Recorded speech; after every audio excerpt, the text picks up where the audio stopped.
This is Compass Backstage, and my guest is Patricia Bahia. Patricia Bahia is a songwriter, a performing artist, and a cancer survivor known for her uplifting blend of pop and soul, her empowering messages of unity, joy, and hope. She wrote her first song after her diagnosis prompted her to leave her career as a lawyer, trade her briefcases for guitar cases, and start living her bucket list life as a songwriter, and has been very successful doing this. Well, I want to talk more about that because it's really, it's awesome. It's inspiring. It's what a lot of people are afraid to do, and you've done it. So it's super cool. So Patricia energizes and empowers, brings people together with pop anthems, sharing optimistic and inclusive music. Her message centers for spiritual living, unity centers, music festivals, and conferences. Her credits include multiple Peace Song Awards, Positive Music Awards, John Lennon Songwriting Contest, West Coast Songwriting Wins, as well as songs on ABC, CBS, CMT, the CW, ESPN, Fox, Freeform, MTV, NBC. You're winning at this game. Let's welcome Patricia Bahia. How are you? I'm well. Thank you so much for having me. Appreciate it. 100%. I'm so excited you're here. I want to start with, and I talked to somebody the other day who does retreats, who does a lot of healing work, was a therapist or is a therapist. And just in the simplest way, they said, the only thing that is like an absolute given is that you'll die. The rest is all choice. Mm-hmm. Right. And to make the choices of what you really want to be doing, this is what we I say you need to, but this is our opportunity to constantly actually curate the life you want. Yes. And you have, and you are. So I really want to talk about that. Like the before, you transformed massive personal trials into a deeply hopeful music. Resilient. Talk to me about the giving up one briefcase for one case for another case. Like, talk to me about that. The short story is I came to songwriting as part of my healing from cancer. So I had been a lawyer. I was also a legal tech entrepreneur. So I had a company with my husband in the San Francisco Bay Area. And the funny thing about that is we both wanted to start this company because we had artistic pursuits that we wanted to follow, and working for other people was getting in the way. But as many entrepreneurs know, when you start a company, you're free to work any 80 hours of the week that you choose. So I feel you. We ended up really having less time in a way to be pursuing our art. The company was massively successful, which was great, but not a lot of time to do a lot of other things. So when I had ovarian cancer in 2003, I really wanted to, I had always wanted to write songs. I thought songwriting was this magical thing that only other people who had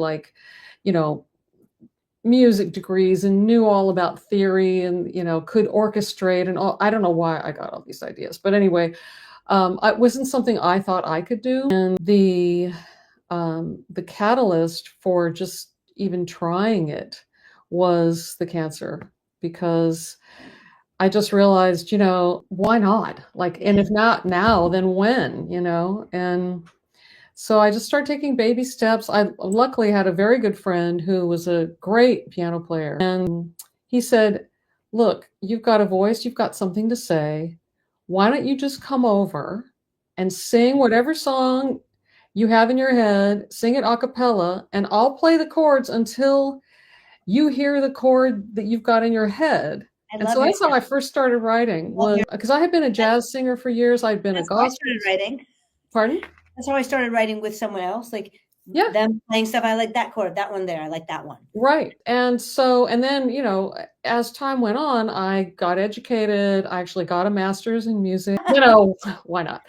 What else are you doing with those 80 hours? That's amazing. You got the skills that elevated your writing. You got the skills you wanted and needed. So right.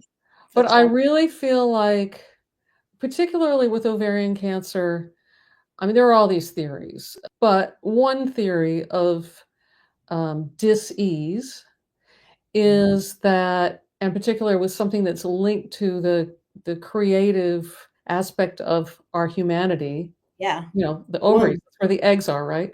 And the Uh, womb. yeah, exactly. That second chakra is everybody's creative center. Right. And so by not exercising that, by not allowing myself to be creative and, going down this road of being a lawyer and all the stuff that I was doing that wasn't really feeding my soul, that led to the disease. And it was an imbalance, Mhm. which isn't to say, that every lawyer is going to get sick or anything like that. But I feel like for me personally, I knew as a young girl that I was destined to be in music, but I came from an immigrant family where, it was really encouraged, and especially for the girls, and I appreciate this. My parents really wanted us to be self-sufficient. They Mm. didn't want us to suffer financially. Amazing. And so there was this big premium on, you know, going to college, doing something practical. And, I'm glad that I went through that and that I was a lawyer. It's helped me a lot in music. Sure. I have a level of ease, and I can't think of what the word is right now, but like I'm confident around legal agreements, and things don't intimidate me. Yeah, that's great. And I feel like that's a great thing to carry into a music career because it's easy to get, for people to try and talk down to artists, and they think we don't know what we're doing. Right. And Yeah, a lot of artists are incredible business people. Amazing. yeah, well, you I kind of have to be, you know. Yeah, Yeah, true. yeah, I love, I love it. I love the process, like, I love that you said yes to it. I think when you talk about, your parents, I think most parents, they just wanna know that their kids are gonna be okay when they're gone. right. So Absolutely. that drive of, like, that self-sufficiency, I wanna know you have a career that you'll make it or you'll be okay. I think it just really comes from that. I Right. wanna be okay Yeah, they without they want the best. I mean, I totally understand that. And Yeah. as I've gotten older, I appreciate it much more. Mm. At the time, I wasn't particularly appreciative, but here's the thing, you can be good at more than one thing in life too. Very true. Very I was a really good lawyer. It just wasn't good for me, Yeah. you Well, know? it wasn't what your soul was itching to do, right? Yeah. You're like, you've had this desire and this calling for a long, long time. Yeah. What made you join Compass? Like, you've had this breakthrough, you've had success as a writer. What made you say, "Oh, there's something I need that I'm" what were you feeling or stuck or what it felt like it needed some change or just growth? Yeah. Well, I've most of my recent success has been working with other artists on music that is being released either under their name or under like a project name that isn't necessarily me as an artist. And um, the thing that really drew me to Compass was I'm getting ready to release music as an artist again.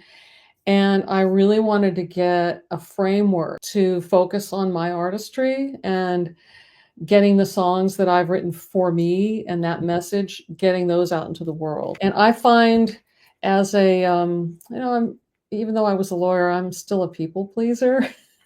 It's so easy for me to like just follow along with what somebody else needs as Mhm. opposed to focusing on what I need. And so what I love about Compass is it gave me that framework and the accountability, like the meetings, the different topics and the exercises and all of those things really helped me get focused. And I had Bringing it these back to you.